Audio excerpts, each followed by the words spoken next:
We are now joined by our colleague, Senator Lankford, and he is here along with the senior senator from Oklahoma, a member of this panel, to introduce Mr.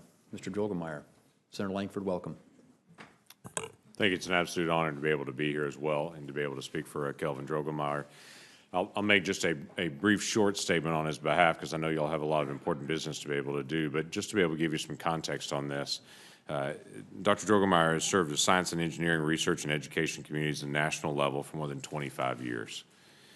He was nominated by President George W. Bush and confirmed by the U.S. Senate. He served 6 years on the National Science Board, the governing body of the National Science Foundation that also provides science policy guidance to the Congress and the President. Dr. Droegemeier was renominated by President Obama and again confirmed by the Senate, serving a second 6-year term on the National Science Board, the last 4 years as the vice chairman. He took the University of Oklahoma and the research facilities and what was happening there when he was vice president to Carnegie R1 status, which is the top status. He has an impressive record that I'm sure you have seen, had the opportunity to be able to go through and see the research, to see his background. But one of the most impressive statements I think that you'll get from him is science has no politics. Science is just science. It's just the facts that you're looking at. So the key thing that he really brings to this is not only his extensive background, his experience working with the government, with Congress, and with the White House in the past, giving science recommendations, obviously the work that he has done in weather and climate for decades now, but he is just an honorable individual that I think you'll enjoy getting a chance to get to know, not only his science background, but his personal and his family background as well. It's interesting to see, if you've gone through his extensive resume and background, to be able to see backgrounds with all these different awards, all these different published articles, all these things that he has done over the years. But right in the middle of it, he also has listed as one of his honors and award, head usher at his church, which again shows the humanity of saying there are a lot of things that you can do in personal life and that you can be engaged in and to be able to keep life in perspective as well. And to be able to say all these are areas just to be able to serve people and to be able to find ways to do that. So I hope you enjoy the dialogue with him. I wholeheartedly support his nomination as well and look forward to getting a chance to vote him on the floor in the days ahead. Thank you. Thank you very much, Chairman Thune. Thank you, Senator Inhofe. Ranking Member Nelson, thank you as well, and members of the committee. I am truly honored, absolutely beyond words, to appear before you today as President Trump's nominee of the Director of the Office of Science Technology Policy. I'm also pleased that my wife of 35 years, Lisa, is just behind me there, that she could join me along with lots of wonderful friends who've truly blessed my life throughout the years. I was born in Kansas, and at age 19, I went storm chasing in the Texas Panhandle and saw my first tornado up close and personal. It was a pretty big experience, and you know, the power and the majesty of that awesome power really fueled my interest in meteorology, which was the focus of my undergraduate studies at the University of Oklahoma. I then went on, as you heard, and earned master's and doctoral degrees at the University of Illinois at Champaign-Urbana in atmospheric science. I then returned to OU to begin my career as a researcher and an educator. My work is focused on using data to improve forecasts, giving people, as Senator Inhofe said, more time to find shelter when they're threatened by extreme weather events and unpredictable storms that really we feel are quite dangerous. I later started a weather technology company based upon that work. I am a scientist, and I'm a storm chaser, and I'm an educator. And as many of you know and you've heard, I have a fair bit of experience in science policy, having twice been nominated by the President and confirmed by the Senate for service on the National Science Board, first under President George W. Bush and then later under President Barack Obama. In addition to having served as Vice President for Research at my institution, the University of Oklahoma, I also serve, as you heard, as Oklahoma's Cabinet Secretary of Science and Technology in the cabinet of Governor Mary Fallin.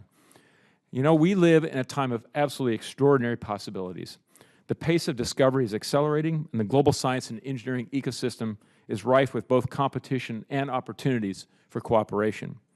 Now, I was privileged to speak both of those sentences here in this room to this committee 2 years ago when I testified about the amazingly bipartisan and wonderful American Innovation and Competitiveness Act, ACA. I want to thank all of you, Senators Peters and Gardner, also for including me in the listening sessions and allowing me to be part of that wonderful process. Now, today I appear before you again, but with an even greater privilege and responsibility, to discuss the possibility with you of serving as the OSTP Director. I would be absolutely honored to take on the challenge of ensuring American leadership in our science and technology enterprise, which for decades has contributed to our success and our prosperity. But what I really love the most about OSTP is that it measures its success not by what it does, but rather by the extent to which America succeeds because of it. Our nation today faces great challenges, no question about that, but no challenge is beyond our reach. And science and technology are time-tested and powerful pathways towards solutions.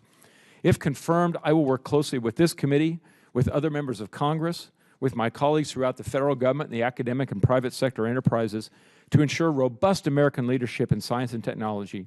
I also would like to highlight just a few areas that would include, for example, a coordinated and comprehensive portfolio of federal science and technology initiatives across the whole of government. Everything from fundamental research that is commercially risky but really must be funded, an important role of the government, to applied R&D that brings these research outcomes to market. Second, an education framework to produce a capable and diverse workforce that is absolutely critical to America's future, all the way from K-12 schools to career techs to colleges, four-year colleges, and America's preeminent research universities, the entire ecosystem. And finally, new initiatives and new models of public-private partnerships to move scientific research outcomes from the bench and the lab into the economy, creating jobs and building the wealth of Americans.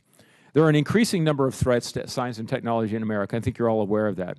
Unnecessary regulatory burdens stifle some of our best and brightest researchers, and it's clear that international competition is rising very rapidly, especially from China.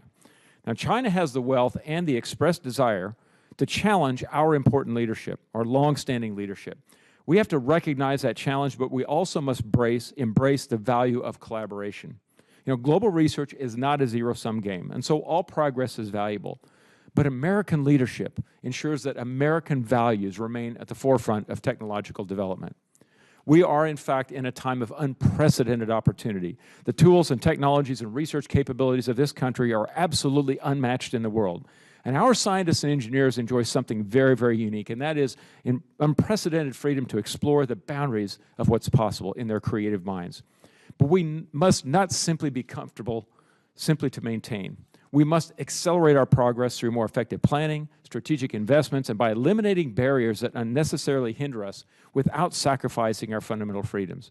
If I am confirmed as OSTP Director, I pledge to work with all of you to help safeguard America's national and economic security for generations to come. Thank you very much.